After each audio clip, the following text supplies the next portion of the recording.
You think you know your partner? You think 10 years of marriage means you know their heart. I did too. Right up until I stood in the marble archway of the Vesper Hotel, clutching the contract for his 40th birthday party. And then I saw him, my husband, Marcus, getting a room key, a bottle of champagne, his arms wrapped around a woman who was not me. My name is Alara. I stood in the cavernous lobby of the Vesper Hotel, the air so quiet you could hear the soft clink of glasses from the bar, the scent of lilies and polish filling my lungs. At 38 years old, my life is a testament to precision. As a logistics coordinator for SynchroServe Dynamics, I am the person who makes sure the intricate, complex parts of a massive tech company move in perfect concert. I predict problems. I manage variables. My entire career is built on seeing what is coming. It is a skill that translates perfectly to planning an elaborate surprise 40th birthday party for the man I love. The raspberry torte has a lovely tartness, but the triple chocolate mousse tower is more visually dramatic. The event manager, a woman with a clipboard and a permanent half-smile, was speaking. I nodded, though my eyes were on the contract in my hand, the ballroom deposit, the catering minimums, the floral arrangements. Everything was itemized. Everything was under control. This party for Marcus, my husband, was going to be the event of the season. He deserved it. As a high-powered senior financial director, he thrived on excellence, and I was determined to give him nothing less for this milestone. I was about to initial the final page on the pastry selection when a flicker of movement across the lobby caught my eye. A familiar, broad-shouldered silhouette. I glanced up, my pen hovering, and the world stopped. It was Marcus. He was standing right there at the main reception desk, not 20 yards away. He was supposed to be in a budget meeting across town. He looked casual, comfortable, wearing the deep navy blazer I had tracked down and bought him for Christmas. The one with the custom silk lining he had claimed was too extravagant. He was not alone. Beside him, leaning in slightly, was a woman. She was young, her blonde hair so bright it looked artificial under the grand chandelier. She was laughing, a high, tinkling sound that seemed to echo off the marble. Marcus was smiling down at her, a private, focused smile I knew well. It was the smile he saved for me. The concierge, face impassive, slid a slim, black keycard across the polished wooden counter. Marcus picked it up. As he did, a bellhop appeared, as if summoned, holding a gleaming silver ice bucket, a bottle of Dom Perignon, its gold foil top winking in the light, was nestled inside. Champagne. My blood went cold, then hot. I shrank back, the smooth, cold surface of a massive marble pillar pressing into my spine. My heart, so steady moments before, began to hammer against my ribs, a frantic, panicked drumbeat. I could not breathe. This was not a variable I had planned for. I watched, frozen, as Marcus put his arm around the woman's waist. It was not a friendly gesture. His hand rested low, possessive, drawing her in. She tilted her head, resting it for a brief second against his shoulder. Together. They turned and began walking toward the bank of guest elevators. They stopped, waiting for the lift. The silence of the lobby seemed to magnify the scene, turning it into a grotesque stage play just for me. The elevator doors chimed, gliding open with a soft sigh. They stepped inside. Before the heavy, gold-plated doors could slide shut, the woman turned. She rose on her toes, looped her arms around his neck, and kissed him. It was not a peck. It was a deep, lingering, passionate kiss. And Marcus kissed her back, his hand moving from her waist to the back of her head, holding her there. The doors closed, sealing them away. I felt the air rush out of my lungs, a painful, silent gasp. The lobby, so grand and beautiful, suddenly felt like a tomb. And then, the real shock, the final, twisting blade.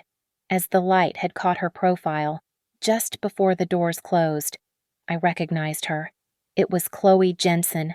Chloe, the 25-year-old intern, the ambitious, bright-eyed new hire in my own department at SynchroServe Dynamics. My stomach lurched. I had interviewed Chloe myself. I had been impressed by her resume, her eagerness. I had personally recommended her for the position, thinking I was mentoring a future female leader, helping a young talent get her start. I remembered her wide-eyed gratitude in my office just 2 months ago. "Thank you so much, Mrs. Miller. You are giving me such an incredible opportunity. I will not let you down." Mrs. Miller. That is what she called me. "So, if you will just sign here." The event manager's voice broke through the fog. I could not speak. I could not move. The pen was still in my hand. I looked down at the contract, at the words, "Celebration for Marcus Miller's 40th. Bile rose in my throat. I turned and walked, fast, my heels clicking an angry rhythm on the marble floor.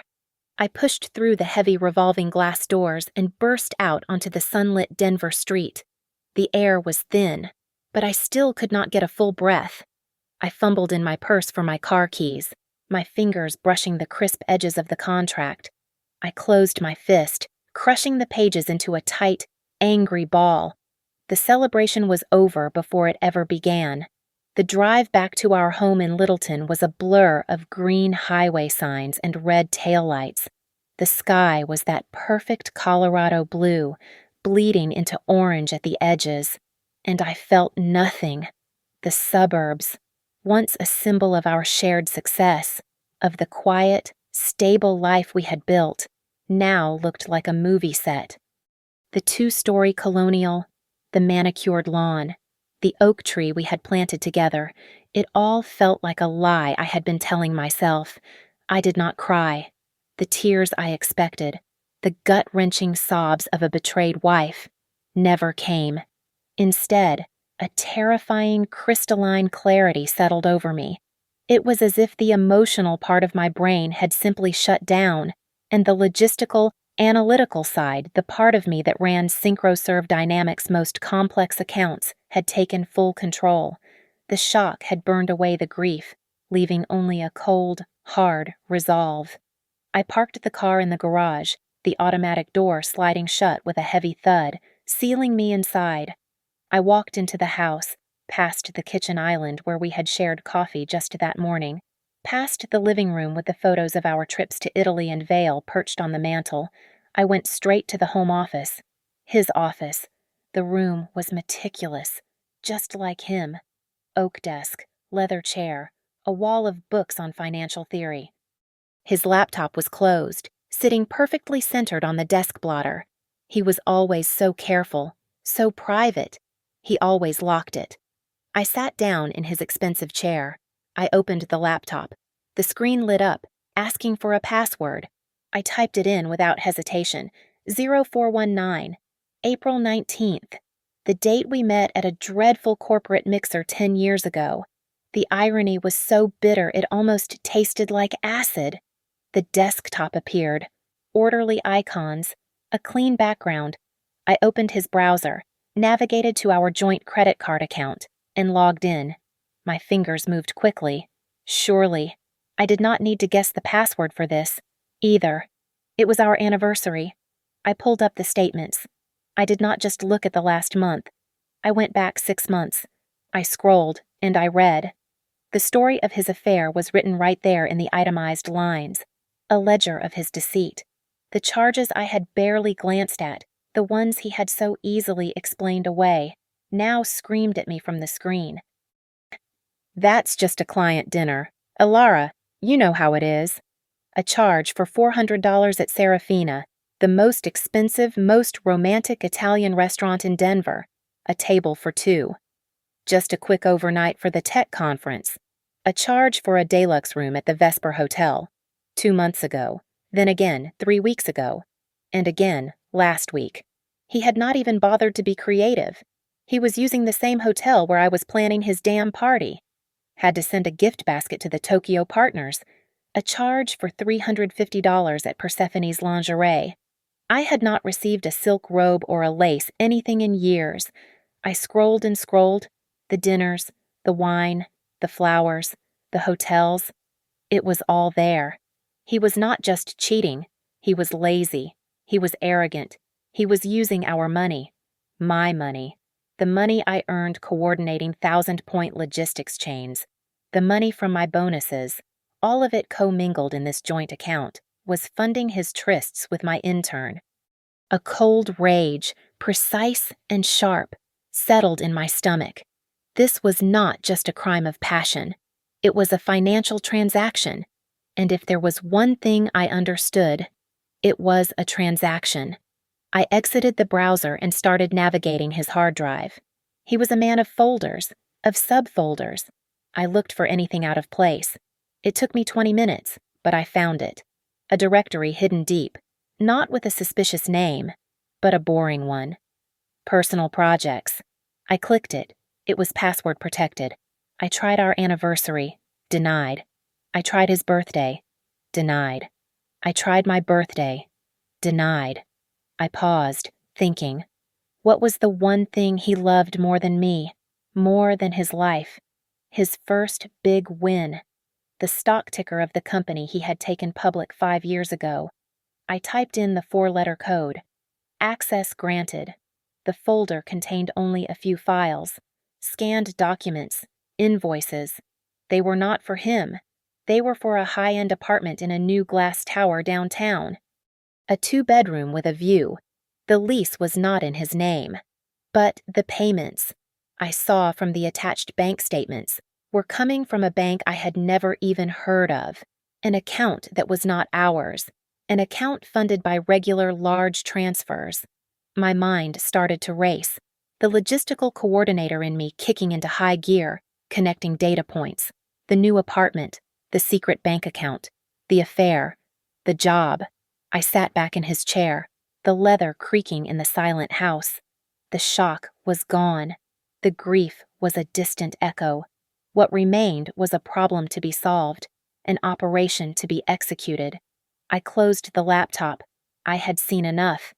The surprise party was still on. I had a non-refundable deposit on the Vesper ballroom. After all, Marcus was going to get his 40th birthday party. He was going to get the surprise of his life. It just was not going to be the one I had originally planned. It was going to be the one he deserved. The next morning, I applied my makeup with a surgeon's steady hand. Foundation to cover the sleepless pallor. Mascara to widen the eyes that had stared at the ceiling for 8 straight hours. And a neutral, professional lipstick. I was Ilara Miller, the efficient, unflappable logistics coordinator. I put on my armor.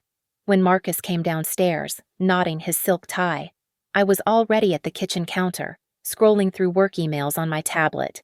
"Morning," he said, kissing the top of my head. The casual intimacy of the gesture made my skin crawl. "Big day. Budget reviews." "You will nail it," I replied, my voice smooth, practiced. "Like always. Coffee." "No time. Grabbing one on the way." He grabbed his briefcase, and with a final, cheerful, "See you tonight," he was gone. The door clicked shut, and I let out the breath I had been holding. At SynchroServe Dynamics, the open plan office was bright, the hum of productivity already in full swing. I saw him across the floor, already in his glass-walled office, commanding, confident, a god in his own financial kingdom. Later, I saw Chloe, delivering printouts to someone's desk. She looked young, fresh, and completely innocent. But I was watching now.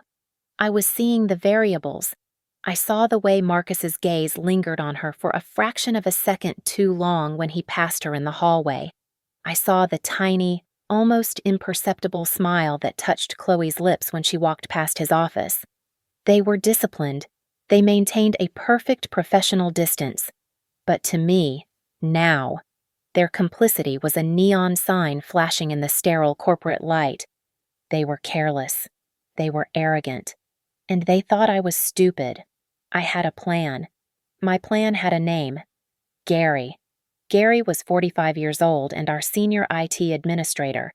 He was a quiet man who wore flannel shirts even in the summer and kept to himself in the server room, a place most people avoided.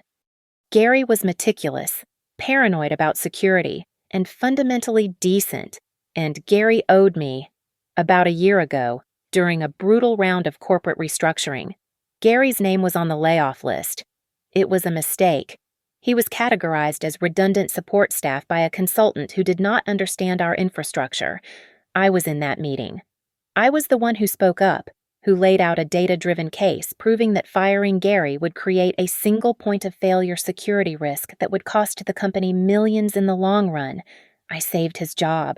He never said much about it, but he had my back ever since, quietly resolving my urgent ticket requests with lightning speed. I waited until just before lunch, when foot traffic was high, making my visit seem casual. I walked down to the basement level, the air growing cooler, the sound of the servers growing louder. I found him in his nest of monitors. "Hey, Gary," I said, keeping my voice low and light. He looked up, surprised. "Ilara, everything okay with your terminal?" "Everything's fine. I actually need a favor, a sensitive one. Off the record." His eyes sharpened. He swiveled in his chair and gestured for me to speak.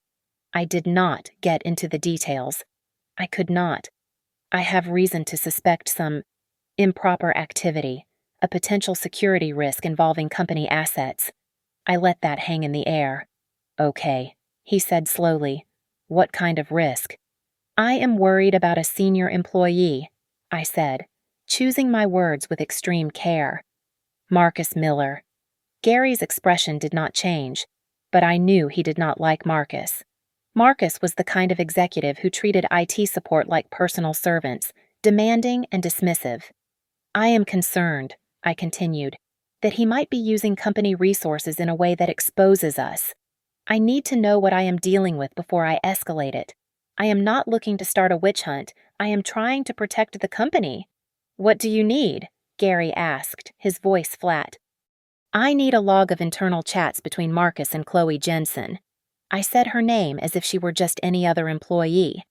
"And I need their keycard access records for the past 6 months, both for the main office and any off-site locations they might have accessed." Gary was quiet for a long time. This was a massive overreach of my authority.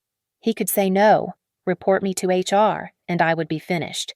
He stared at his screen, then back at me. "Marcus Miller and Chloe Jensen," he repeated, as if committing it to memory. "There have been some anomalies in the firewall logs around Miller's account. I can probably justify taking a look." He turned back to his keyboard. "I will look into potential security vulnerabilities. I will let you know if I find anything that violates corporate policy." It was the perfect corporate speak for yes. "Thank you, Gary. This is important." "I know," he said, not looking at me. "Go back to your desk." "I will send you a secure file if I find anything." The rest of the day was agony. I sat in meetings about shipping manifests and freight forwarding costs, nodding and taking notes, while my insides were churning. Every time my email notification pinged, my heart leaped into my throat. At 4:57, just before the end of the day, it came. An email from Gary. The subject line was blank. The body contained only a single encrypted file and a 2-word message, "Be careful." I waited until I got home. I waited until I was sitting in my own home office. Not his. I opened the file. It required a separate decryption key, which Gary had texted to my personal phone. It was not just keycard logs. It was the chat history. Our company used an internal messaging system, thinking it was secure. I read, and the cold rage from the night before morphed into something else. Something colder, sharper, and far more dangerous. This was not just an affair. They were not just sneaking off to the Vesper Hotel. They were using the chat system to discuss their plans. Marcus. The transfer to Apex is done. Went through clean. Chloe. You are brilliant. Did you use the cost center code I gave you, Marcus? Of course. They will never spot it in the Q4 reconciliation. Ilara is too busy planning my stupid party to notice anything anyway. Chloe. When can we see the apartment again? My hands were shaking. I scrolled back, month after month. They were discussing numbers, transfers, invoices, A quick search on my laptop confirmed it. Marcus, with his high-level financial access, was embezzling. He had created a ghost vendor, and he was siphoning. This was not a betrayal. This was a conspiracy. And they were using my husband's 40th birthday as a deadline for their escape. I stared at the screen, the glowing text painting a picture far uglier than simple adultery. Apex Solutions. It sounded so sterile, so corporate. It was the name of the ghost. The chat logs Gary had pulled were a chronological map of their crime. Marcus, my husband, the financial director trusted with the company's treasury, had birthed this phantom. He had registered Apex Solutions as a consulting firm. He had onboarded it as a new vendor into the SynchroServe Dynamics system. It was brazen. It was arrogant. He was approving the invoices himself. I cross-referenced the chats with the files I had found on his laptop. The chats provided the narrative. His hard drive provided the receipts. Fake invoices, one after another, all for strategic consulting services, market analysis, and projected revenue modeling. Vague corporate nonsense that would never raise a flag. The money was being wired from SynchroServe's main accounts to an external account, the account I had seen in the personal projects folder, the Apex account, and Chloe. She was not just the giggling blonde in the hotel lobby.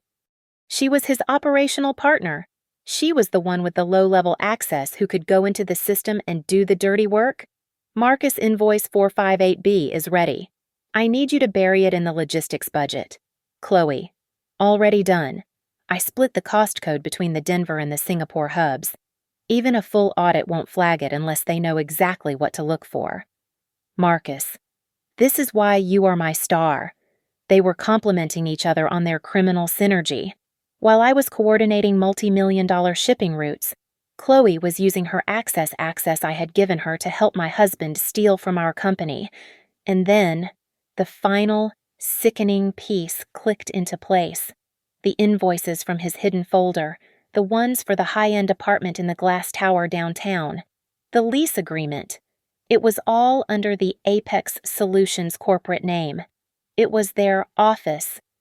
Oh, the apartment I had found, the one I assumed was just a place for their lunchtime trysts, was not just a love nest. It was a corporate-funded headquarters for their conspiracy, paid for by the company we all worked for.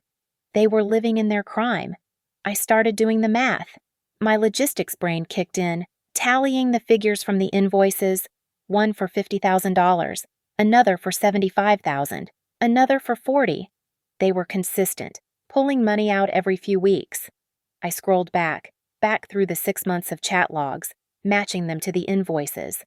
The total came to $812,450, over $800,000. In 6 months, the betrayal was no longer singular. It had doubled, tripled. It was not just that he had broken our vows. It was not just that he had used our money to fund his affair. He had implicated me. I was a senior-level employee at the same company. His crime, if discovered, would splatter onto me. They would assume I was either in on it or grossly incompetent. He had, with cold, calculated precision, put my entire career, my reputation, my whole life, on the line. All for her. All for this. I scrolled through the logs, my stomach hollow, and then I found the message that stopped my heart. Chloe. Are you sure Alara won't find out she's smart? She is in logistics. She sees patterns. Marcus Alara is too focused on her job to notice anything. She is so wrapped up in her spreadsheets and her shipping containers. She does not see what is right in front of her. She is planning this ridiculous party for me. She is predictable. That is the one thing I have always been able to count on. Predictable. Too focused on my job. He was right. I was predictable.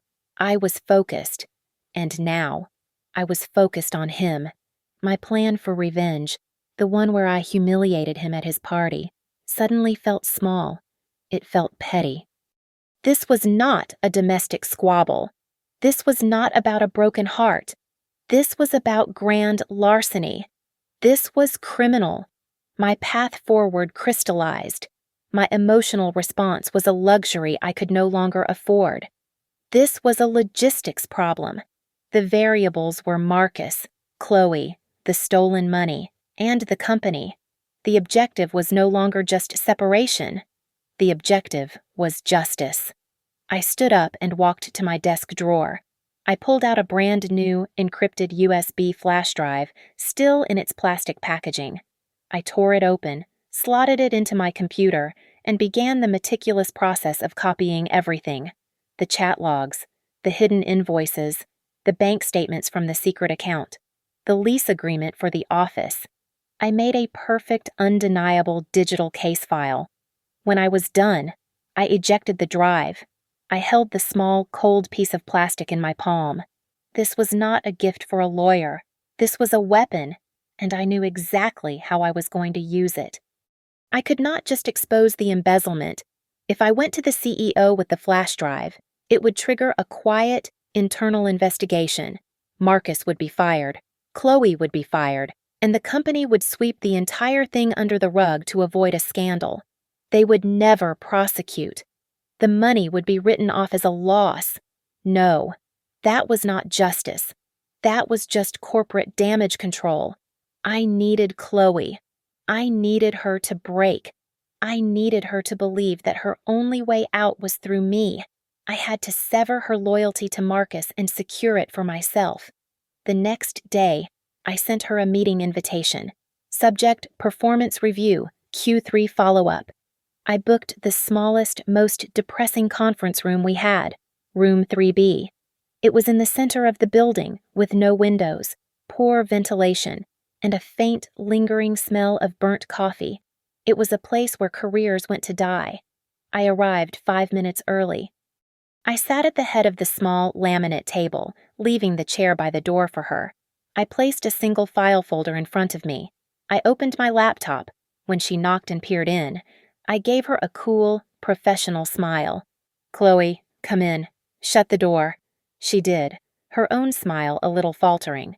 "Hi, Ilara." I was a little surprised to see this on my calendar. "Just a quick check-in," I said smoothly. "You have been with us for, what, 6 months now. I wanted to see how you are settling in." "Oh, it is great," she said, her voice a little too bright. "I am learning so much.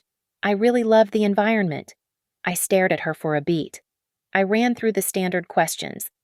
Are you finding the workflow manageable? Are you getting the support you need from your team? She answered with practiced, eager intern responses. Absolutely. Everyone has been incredibly supportive. Good. Good to hear. I leaned back in my chair, my expression deliberately neutral. I closed the laptop, giving her my full, undivided attention. The air in the room suddenly felt thick and heavy. "And how are you finding the culture here at SynchroServe Dynamics?" I asked. "Do you find it generous?" A flicker of confusion crossed her face. "Generous? Yes. Do you feel the company rewards ambition, that it provides opportunities for people who are willing to take them?" A tiny bead of sweat appeared on her upper lip. She knew this was not a performance review. I think so. Yes, it seems like a place where hard work pays off." "It is," I said, "but I am worried that some people might be taking advantage of that generosity, that they might be overstepping." I watched her swallow. Her bright blue eyes, the ones that had looked at me with such fake adoration, were now wide with a dawning, animal panic. I reached for the file folder. I opened it slowly. Inside was a single sheet of paper. I slid it out and placed it on the table between us, turning it so it faced her. It was not a chat log. It was not a complex financial statement. It was a simple screenshot of a single wire transfer from SynchroServe Dynamics to Apex Solutions for $75,000. Chloe stared at it. Her face, which had been pale, went a dead, chalky white. "Does this look familiar?" "Chloe," I asked, my voice quiet, almost kind. That is what broke her. The dam of her composure, her ambition, her lies.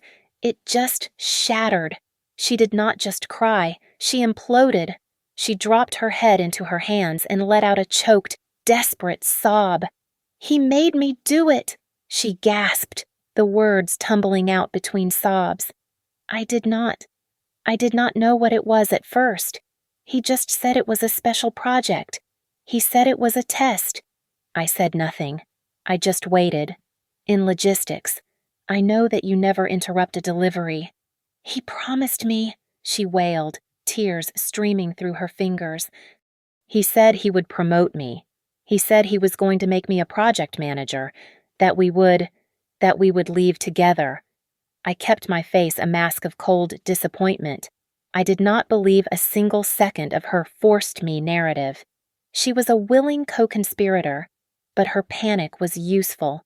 Her belief that he was her savior was the very thing I could use against her. "Marcus told you he was going to leave me," I asked, allowing a single crack of feigned, wifely pain to enter my voice. She nodded miserably. "He said he was unhappy. He said he was just waiting. He said he did not want to ruin his 40th birthday party. He said he did not want to disappoint his parents. He said after that, after the party, we would be together, in Rio. So, that was the deadline. My party. The one I was still planning. The one he was using as a shield to deceive his parents, his wife, and his mistress. The predictability. It was almost poetic. "Chloe," I said, my voice hardening, cutting through her tears. She looked up, her face a mess of running mascara and terror. "You have two options," I said, leaning forward. "Option 1, I take this piece of paper, and your name, and the chat logs I already have, and I walk straight into our CEO's office. You will be fired. You will be arrested. Marcus will throw you under the bus, and you will take the fall alone. I promise you that." Her body went rigid. "Option 2, I continued, "is that you work for me now. You cooperate. Completely. You provide me with every last piece of evidence you have. Every conversation. Every file he gave you. You help me ensure that when this comes down, Marcus cannot hide, he cannot lie, and he cannot escape." I stood up and walked to the door. "I am giving you a chance to save yourself. Chloe, he is using you. I am offering you a lifeline, but you have to choose." I left her there in the windowless room to think. I knew what she would choose. She was, above all, a survivor, and she had just realized she had placed her bet on the wrong person. Chloe did not need convincing. She emerged from that windowless room 10 minutes later, her face pale and blotchy, but her eyes sharp with the cold, hard clarity of self-preservation. She had made the logical choice. Fear, I confirmed, is a much stronger and more reliable motivator than love or greed. She agreed to everything. She was terrified. She was mine. "Go back to your desk," I instructed, my voice flat and devoid of emotion. "Fix your makeup. You will go to lunch. You will continue to be his ambitious, adoring intern. You will not text him about this. You will not call him. You will meet him tonight, as I assume you planned. And you will carry this." I slid a digital audio recorder, smaller than a stick of gum, across the table. "Keep it in your pocket. Keep it on. Turn it on when you are with him. I do not care about the affair. Chloe, I care about the money. I need him talking about Apex. I need him talking about the apartment. I need him to brag." She nodded, her hand shaking as she took the tiny silver device. She had officially become my double agent, a mole burrowing into the heart of my husband's arrogance. For the next week, I lived a bifurcated life. By day, I was Alara, the unflappable logistics coordinator, meticulously tracking shipping manifests and optimizing freight routes. By night, I was Alara, the strategist, sitting in my dark home office, headphones on, assembling my arsenal. Chloe delivered. She was clumsy, but effective. Every morning, She would find a moment to pass my desk and discreetly hand me a micro SD card, and every night I would listen. I listened to my husband, my Marcus, laughing with his mistress in their stolen apartment. I heard him brag about the Apex project, calling it his retirement plan. I heard him call me predictable and cold. I heard him, in his own voice, confirm their entire plan.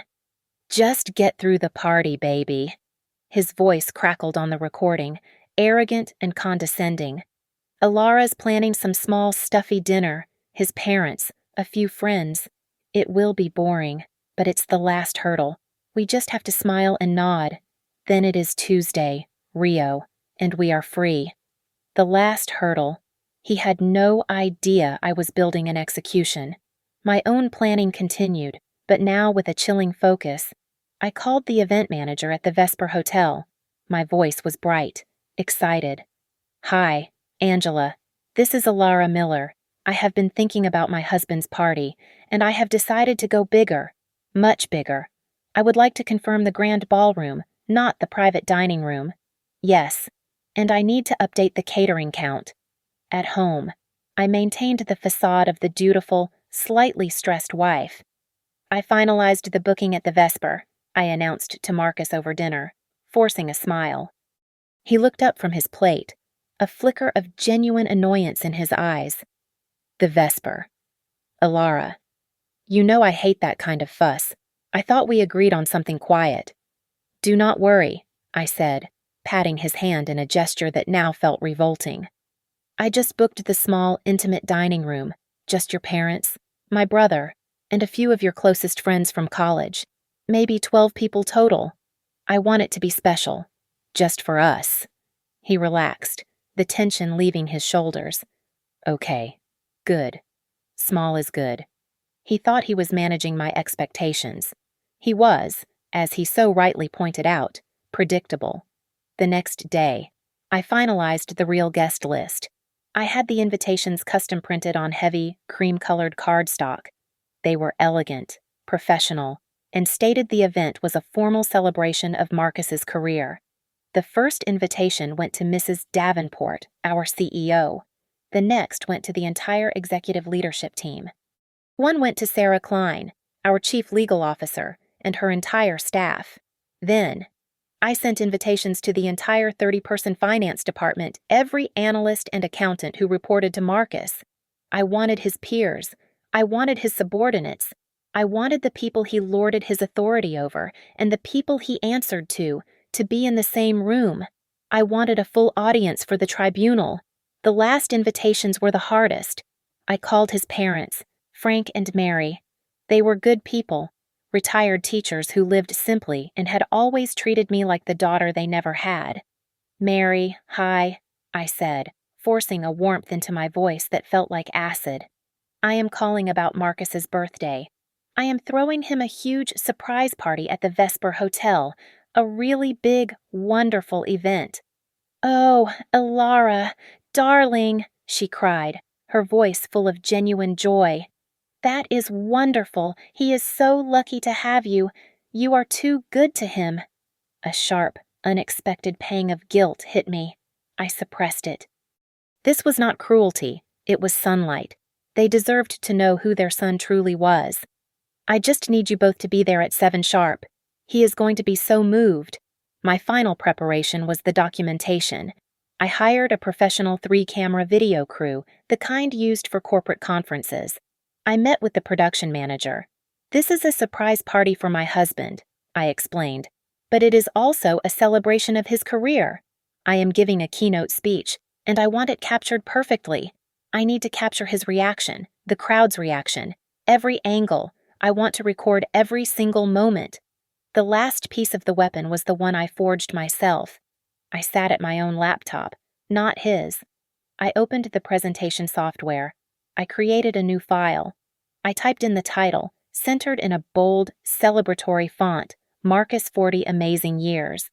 I began to build the slides, one by one, his baby photo, his college graduation, our wedding photo, me smiling, him with his arm around me. Then, I began inserting the new files. the blurry photo I took in the hotel lobby, the invoices from Apex Solutions, the screenshots of the chat logs, the flowcharts showing the $812,000 leaving SynchroServe. It was the most comprehensive, well-documented, and utterly lethal presentation I had ever created. The grand ballroom of the Vesper Hotel was a masterpiece of corporate opulence. Chandeliers the size of cars dripped crystal light onto 200 guests. A jazz trio played softly in the corner. Waiters, dressed in black, moved silently with trays of champagne and intricately designed hors d'oeuvres. I had spared no expense.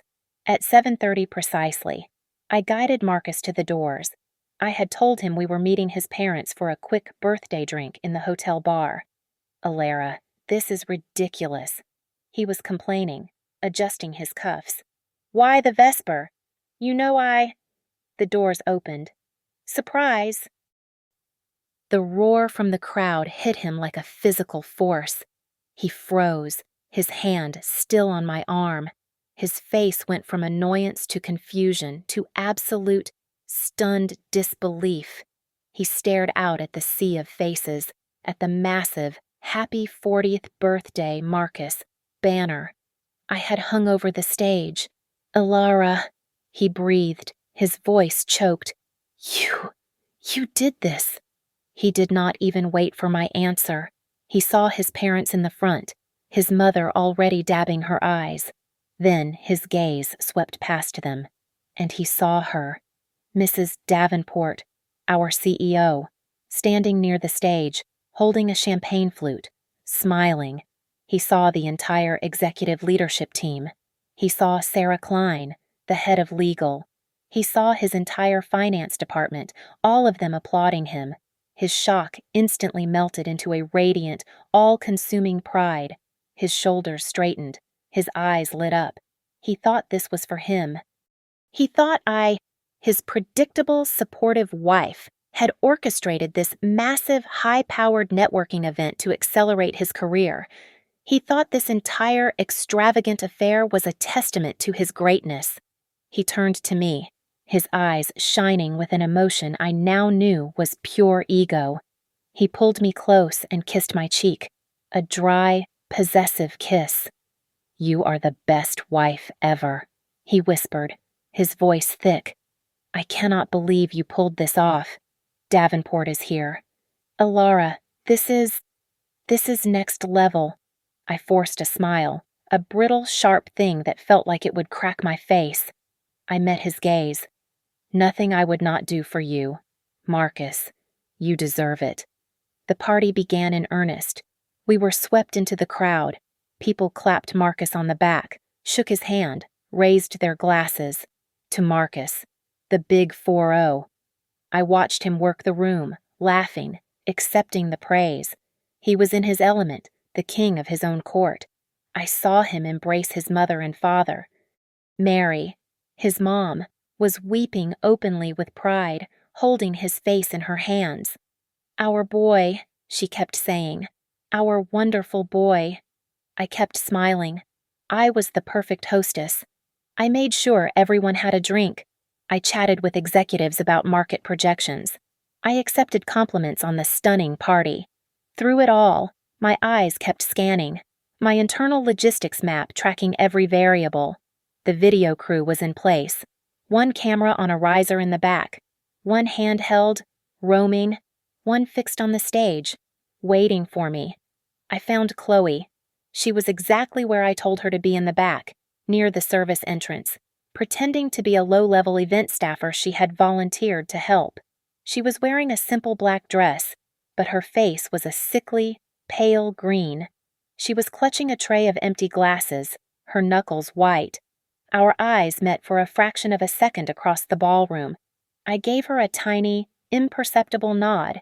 She looked away immediately, looking like she was about to be sick. At 8:59, the band finished its set. The catered dinner was done, the plates cleared, the room was loud, filled with the happy, drunken energy of a successful party. At 9 o'clock precisely, I walked up the small steps and onto the stage. I picked up the microphone from its stand. A single high note of feedback chirped through the speakers, then silence. The band leader, as instructed, gave me a small wave. The music stopped. The conversations died down, one by one, as 200 faces turned toward me. The video camera's red recording light glowed. Marcus was in the center of the room, surrounded by his finance team, a glass of what was probably very expensive scotch in his hand. He looked up, his face flushed with triumph, and gave me that warm, private smile, the one I had seen him give Chloe. "Thank you," I said, my voice ringing out, clear and steady, amplified throughout the massive room. "Thank you all so much for coming. It means the world to me and to Marcus to have all of you here." The room erupted in applause. Marcus raised his glass to me. "To celebrate Marcus's 40th, I continued, the microphone feeling heavy and cold in my hand. I wanted to share a few highlights, a look back at his incredible working year he has just had. My thumb clicked the remote I was holding. Behind me, the massive projection screen, which had been showing a tasteful slideshow of company logos and scenic Denver landscapes, went black. Then, it lit up. The presentation had begun.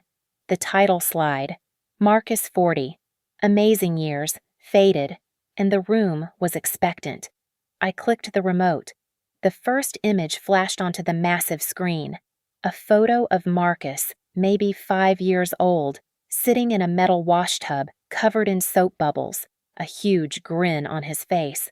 A warm, collective "oh" rippled through the ballroom, followed by genuine laughter. Marcus, standing in the center of the room, laughed with them, his face flushing a proud red. "My God, Ilara," he called out. "Where did you even find that?" I smiled from the stage. "I have my sources." I clicked again. Slide 2. His official corporate headshot from the SynchroServe website. Confident, handsome, the picture of a senior financial director. More polite applause. His team from the finance department whistled and cheered. "Yes, he is," I said, my voice holding steady. "The man we all look up to, always professional, always focused on the job." I let that sentiment hang in the air, a perfect, gleaming ornament, just before I let it drop. "But as I said," I continued, "this was an incredible working year, and Marcus has been working harder and smarter than any of us knew." I clicked the remote. The screen went black for a split second, and then it was there. The grainy, blurry but clear photo I had taken from behind the pillar in this very hotel. Marcus, Chloe. The champagne bottle on the check-in counter. His hand, possessive and low on her waist. Her blonde head tilted toward his. It was not a slide. It was a bomb. The laughter, the chatter, the ambient noise of 200 people it stopped. It did not just quiet down. It ceased, as if a vacuum had sucked all the sound from the room. I could hear the hum of the video camera at the back. I watched Marcus. His smile, the one from the corporate headshot, was frozen on his face. His eyes were locked on the screen. The color drained from his skin, leaving it a waxy, pale gray. The scotch glass in his hand tilted, and dark liquid splashed onto his cuff. He did not notice. He had stopped breathing. Across the room, I saw Mrs. Davenport, our CEO, lean forward, her eyes narrowing, trying to place the blonde's face. I let the image burn into their retinas for 5 long seconds. "Marcus has always been an incredible multitasker," I said. My voice, amplified by the speakers, cut through the silence like a scalpel. The warm, celebratory hostess was gone. Marcus's head snapped from the screen to me, his eyes wide with a wild, dawning panic. "Ilara," he mouthed. "For example," I continued, ignoring him. "When he told me he was at the Chicago conference back in August." I clicked. The slide changed. The incriminating photo was gone, replaced by a clean, crisp, itemized bill from the Vesper Hotel. Guest Marcus Miller. The date, August 14th. The charges, deluxe king suite. Room service, Dom Perignon. A low, horrified gasp swept across the ballroom. He was apparently conferencing right here in Denver, I announced. He is just that efficient. A true asset. And when he said he was working late with the numbers, putting in all those extra hours for the company, I clicked. The screen filled with text. A screenshot from the SynchroServe internal messaging system. The names at the top were sharp and clear. Marcus Miller and Chloe Jensen. Marcus. The transfer to Apex is done. Went through clean. Chloe. You are brilliant. Did you use the cost center code I gave you, Marcus? Of course. They will never spot it in the Q4 reconciliation. Ilara is too busy planning my stupid party to notice anything anyway. The room was now a dead, echoing void. I saw members of his own finance team, the people he managed, staring at the screen with their mouths open. Ilara! The shout was so loud it startled me, just for a second. It was Frank, Marcus's father. He was on his feet, his chair scraped back, his face a mask of horrified confusion, his hands shaking. Ilara, what is this? What in God's name is this? This is some terrible mistake, some joke. His wife, Mary, was gripping his arm, her face ashen, tears welling in her eyes as she looked from the screen to her son. I turned to him, my expression steady. I'm just getting started. Dad, I replied, my voice clear. I turned back to the crowd. I looked past them, to Marcus, who looked like a man who had just watched his own car fly off a cliff. And now, I announced, my voice returning to its cold, hard clarity. Now for the main feature, the project Marcus and Chloe have been working on so diligently. I clicked the remote one last time. The chat log disappeared. I give you, I said, as the title appeared in massive, bold, white letters on the black screen. Apex Solutions. The slide changed again. The Apex Solutions title was replaced by a cold, clinical diagram. It was a flowchart, the kind I used every day in my logistics work. A large box on the left, labeled SynchroServe Dynamics Operating Account. A large box on the right, labeled Apex Solutions LLC Offshore Account. And a thick, red arrow connecting them, showing the one-way flow of cash. As a logistics expert, I said, my voice resonating in the tomb-quiet room, I have always appreciated a clean, efficient workflow, and this, as you can see, is a very clean workflow. I clicked the remote. The screen split. On the left, a scrolling list of fake invoices appeared. Invoice 001 Strategic Consulting Services, $50,000. Invoice 02 Q3 Market Analysis, $75,000. Invoice 003 Revenue Projection Modeling, $40,000. On the right, a corresponding list of screenshots from our internal approval system. Each invoice, with its fake services, was marked in bright green. Approved by Marcus Miller. His digital signature, his personal executive code, was next to every single one. This was not an accusation.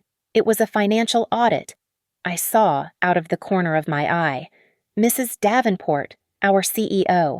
Her face was no longer pale. It was a deep, furious red. Her knuckles were white on the champagne glass she had not yet set down. She was not looking at me or Marcus. She was staring at Sarah Klein, our chief legal officer, who was no longer taking notes but was now standing up, whispering to two men in suits I recognized as corporate security. I let the invoices scroll, letting his entire department see the dates, the amounts, the brazenness of his theft. In total, I announced, my voice clear and cutting, Marcus and his partner in this venture. I turned, scanning the back of the room, past the 200 frozen, horrified faces. I found her, by the service entrance. His associate, Ms. Chloe Jensen, who was standing right over there. I pointed. My arm was perfectly steady. I pointed my finger directly at the trembling, green-faced intern. Ms. Jensen used her lower-level access to help Mr. Miller hide the transactions, splitting the cost codes to bury the evidence. 200 heads swiveled as one, staring at the girl I had mentored. Together, I said, turning back to the stage, they have successfully embezzled $812,450 from this company. You're lying. The roar came from Marcus. It was primal, animalistic. He lunged forward, his face purple with rage, his eyes wild. She's lying, you're insane. Ilara, you framed me. You faked all of this. You tricked me. He was halfway to the stage before people reacted, his own father grabbing his arm. Marcus, son, stop. I did not flinch. I just held the microphone and looked at him. My husband, the man I had loved. Framed you? I asked, my voice dangerously soft, but the microphone amplified every cold syllable. Is that what you told Chloe you were worried about when you were bragging about how you would get away with it? I looked down at the lectern and pressed a new button. Not the slide remote, the audio feed. You see, I addressed the crowd. Ms. Jensen became concerned that Marcus would turn on her, so she started making recordings, just for her own protection. A hiss of static, and then his voice. Not the shouting, enraged voice. It was his intimate, arrogant, laughing voice. The voice he used with her. It echoed through the grand ballroom, clear as a bell. Just need to get through this stupid party. Ilara is too blind with love to ever know. She is so predictable. We just smile, nod at her parents. And we are in Rio by Tuesday. The audio clicked off. The silence that followed was absolute. It was the sound of a guillotine blade dropping. Marcus stood frozen, his mouth open, his defense gone. And then, from the front table, there was a gasp, a clatter of a chair, and a soft thud. Mary, his mother. She had collapsed, sliding from her chair onto the plush carpet, in a dead faint. The sound of Mary's body hitting the floor was a dull, heavy thud. Frank's cry, "Mary, oh God, Mary," was a desperate wail. The audio recording, his own voice, had been the final blow. That was what finally broke Marcus's paralysis. "You," he bellowed, his voice raw, his face a grotesque mask of fury. He did not go to his mother. He did not look at his father. He lunged, not at me, but at the lectern, at the audio equipment, a wild animal trying to destroy the evidence of its own savagery. "You did this." He bounded toward the stage, shoving aside a tray of glasses and a waiter, but he never made it. Before he could even reach the first step, two large men in dark suits, the Vespers security team, whom I had hired and tipped very well, materialized. They intercepted him, each man grabbing an arm in a practiced, unbreakable hold. They were not gentle, they were walls of muscle, and he was just a finance director in a $1,000 suit. "Let go of me," he roared, struggling against them, his feet skidding on the plush carpet. But the power in the room had already shifted. Mrs. Davenport, our CEO, was suddenly on the stage. Her face was a frozen, pale mask of absolute corporate fury. She did not run. She strode, snatching the microphone from my hand before I had a chance to set it down. Her voice, when it came, was not a shout. It was a cold, hard, executive order that sliced through the horrified silence. "Marcus Miller," she said, her voice booming through the speakers, "you are suspended, effective immediately. Do not come to the office on Monday. In fact," she paused, her eyes like chips of ice, "do not ever come to the office again." She lowered the microphone and looked at Sarah Klein, our chief legal officer, who was already at the foot of the stage. Sarah met her gaze, gave a single sharp nod, and then turned to the security guards who were now restraining a bucking, cursing Marcus. "Hold him!" Sarah ordered, her voice cutting. "Do not let him leave. We are calling the police." "You cannot do this." Marcus screamed, his composure shattered, replaced by the desperate, ugly panic of a cornered rat. She's a liar, she's crazy, she faked all of it. He was still trying to find a way out, still trying to sell a lie. His parents were a heap of grief near the front, Frank trying to revive his unconscious wife. His colleagues were statues, their faces a mixture of shock, disgust, and a few, I noted, a cold, grim satisfaction. The video cameras were still rolling, capturing every second. I walked off the stage, my heels clicking on the hardwood. I did not go to his parents. I did not look at the CEO. I walked straight to my husband, who was now pinned between the two guards. His beautiful suit jacket twisted, his face slick with sweat. He saw me coming, and his eyes, which I once thought held the world, were now just black holes of hate. You bitch, he spat at me. I did not yell. I did not cry. I stopped a foot in front of him.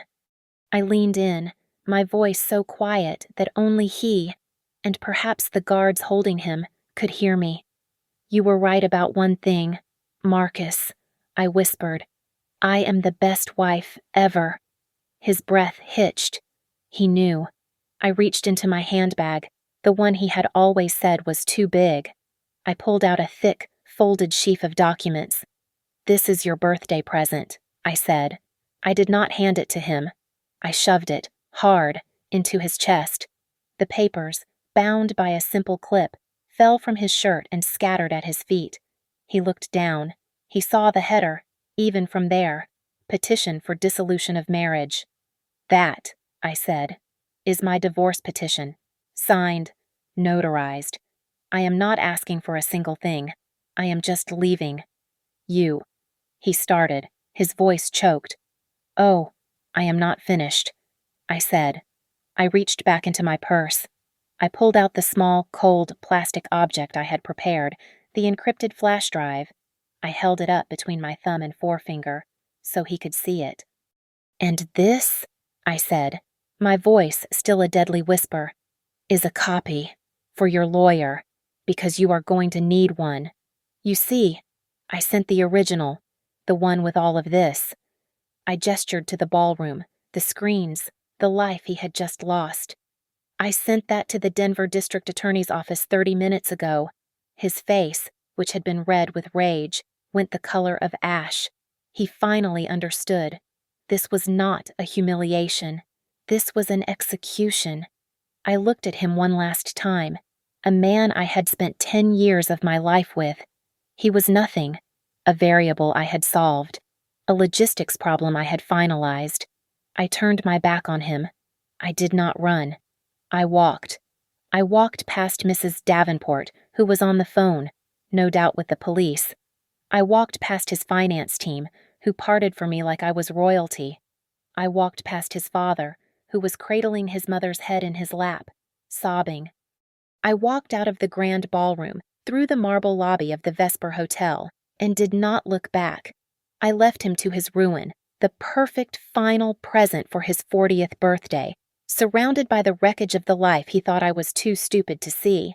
Thank you so much for listening to my story. I am so curious. Where are you all listening from? Please comment below and let's chat. If you enjoyed this, please subscribe to Lily Revenge Stories, give this video a like, and show your support by hitting that hype button so more people can hear this story.